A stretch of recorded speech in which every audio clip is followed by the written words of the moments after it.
નમસ્કાર, આપ જોઈ રહ્યા છો લખત ન્યૂઝ અપડેટ ચેનલ। તમામ સમાચાર અને અપડેટ મેળવવા માટે ચેનલને સબસ્ક્રાઇબ કરો અને બેલ આઇકન પર ક્લિક કરો જેથી તમામ સમાચાર અને અપડેટ તમને મળી રહે। ભાવનગર જિલ્લા મથક પાસે આવેલ ભોજપરા ગામના વ્યક્તિ ઉપર 3 આરોપીઓનો જીવલેણ હુમલો। ભાવનગર જિલ્લા મથક સહિત જિલ્લાના તાલુકામાં ખાખીનો કોઈ ખોફ નહીં। ચોરી, મારામારી, દારૂની હેરફેર, વેચાણ સહિતના બનાવમાં વધારો।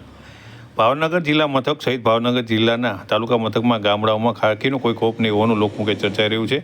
છેલ્લા ઘણા સમયથી અસામાજિક પ્રવૃત્તિમાં વધારો થયો હોવાનું જોવા મળી રહ્યું છે। ચોરી, મારામારી, દારૂની હેરફેર, એક જ પાસિંગ નંબરની 3 લક્ઝરી પકડાવી સહિતના અનેક બનાવો બની રહ્યા છે।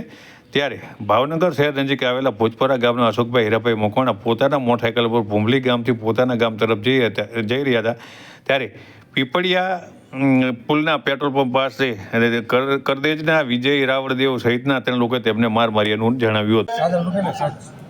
કાકા, પહેલા તમારું નામ? અશોકભાઈ હીરાભાઈ। અશોકભાઈ, ક્યાં રહ્યો તમે? શું બનાવ બન્યો તો?